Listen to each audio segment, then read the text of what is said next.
ക്രിസ്തുവിനെ പൂജിക്കുന്ന ക്രിസ്തുമതവും അള്ളാഹുവിൽ വിശ്വസിക്കുന്ന ഇസ്ലാം മതവും ഇതെല്ലാം തന്നെ ഹിന്ദുത്വത്തിന്റെ, ഭാരതത്തിന്റെ സാംസ്കാരിക പരമ്പരയുടെ, സാംസ്കാരിക പാരമ്പര്യത്തിന്റെ അവിഛിന്നങ്ങളായ ഉദാഹരണങ്ങളാണ്. ഇവിടെ ഇപ്പൊ പറഞ്ഞല്ലോ മുസ്ലിം ഇവിടെ ഹിന്ദുത്വത്തിന്റെ അവിഭാജ്യ ഭാഗമാണ്. അങ്ങനെയാണെങ്കിൽ പിന്നെ പള്ളി പൊളിക്കേണ്ട ആവശ്യമില്ലല്ലോ. പിന്നെ എന്തിനാ ഇപ്പോ ഏകീകൃത സിവിൽ കോഡ്? ഇത് ഹിന്ദുത്വവും അതുപോലെ ഇസ്ലാമിസവും ഒക്കെ ഇതിന്റെ അവിഭാജ്യ ഘടകമാണെങ്കിൽ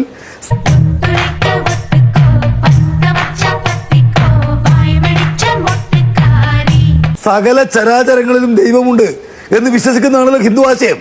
അങ്ങനെയാണെങ്കിൽ പിന്നെ ഈ പറയുന്ന അടിയന്തിന് വേണ്ടിയിട്ടാണ്. ഇന്ത്യ രാജ്യത്ത് ഏറ്റവും അധികം ആളുകൾ കൊല്ലപ്പെട്ടത് എന്തിനു മേലെയാണ്? നിശ്ചയമായിട്ട് നമുക്ക് കാണാൻ വേണ്ടി കഴിയും ഹിന്ദു മുസ്ലിം വർഗീയതയുടെ മേലെയല്ലേ സ്വാതന്ത്ര്യ സമരത്തിന്റെ കാലത്ത്.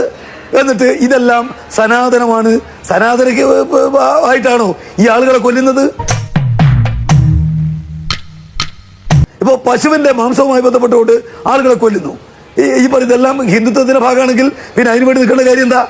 ഹിന്ദു പിന്നെ പാരമ്പര്യമാണ് ഇന്ത്യയുടെ പാരമ്പര്യം എന്ന അന്യായമായ കാര്യം പറയുന്നതാണ് ബി ജെ പിയുടെ വർഗീയത. ഇവിടെ മുഗളന്മാര് ഭരിച്ചിട്ടേ ഇല്ല, ടിപ്പു സുൽത്താൻ ഭരിച്ചിട്ടേ ഇല്ല, ഹൈദരലി ഭരിച്ചിട്ടേ ഇല്ല. ആകെ ഭരിച്ചിരിക്കുന്ന ഹിന്ദുക്കൾ മാത്രമാണ്, ശിവജി മാത്രമാണ്.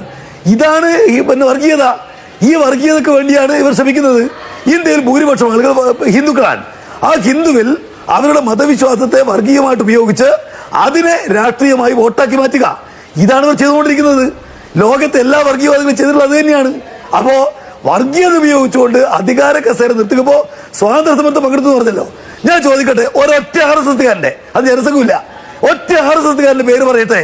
ഈ പറയുന്ന ഇന്ത്യയിലെ സ്വാതന്ത്ര്യ സമരത്തിൽ പങ്കെടുത്തിട്ട് മരിച്ചുകൊണ്ട് ഒരാളുടെ വെറുതെ പറയല്ലേ. ഇന്ത്യൻ ദേശീയ പ്രസ്ഥാനത്ത് ബ്രിട്ടീഷുകാരുടെ ഒറ്റുകാരായിരുന്നു RSSകാര്, ഹൈന്ദവ വർഗീയവാദികൾ. അത് ആർക്കറിയാത്തത്? അവർക്ക് സ്വാതന്ത്ര്യത്തിന്റെ ഒരു പാരമ്പര്യം പറയാനില്ല. സവർക്കർ എങ്ങനെയാണ് പിന്നെ ഇവിടെ ഹിന്ദുക്ക് ഈ ബ്രിട്ടീഷുകാരുടെ സേവ ചെയ്ത് എന്ന് ആർക്കറിയാത്തത്? ഒരു മരിച്ചാൾ പേര് പറയട്ടെ. ഇന്ത്യയിലെ BJPയുടെ നേതാവായിട്ടുള്ള ഒരൊറ്റ മനുഷ്യൻ ദേശീയ സ്വാതന്ത്ര്യത്തിൽ പങ്കെടുത്തു എന്ന് പറയട്ടവര്. അവർക്കൊന്നും അത്തരമൊന്നും പറയാനില്ല. അവര് സ്വന്തം ചരിത്രം ഇന്ത്യ ചരിത്രമാണ് സ്ഥാപിക്കാൻ ശ്രമിക്കുകയാണ്.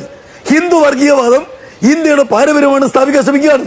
ആ വൃത്തികേടിനെ അതിനോട് കൂട്ടു നിൽക്കണമോ എന്ന് ആലോചിക്കാൻ ഇത്രയേറെ സമയം വേണ്ടി വരുന്നു എന്നുള്ളതാണ് കോൺഗ്രസിന്റെ പ്രശ്നം.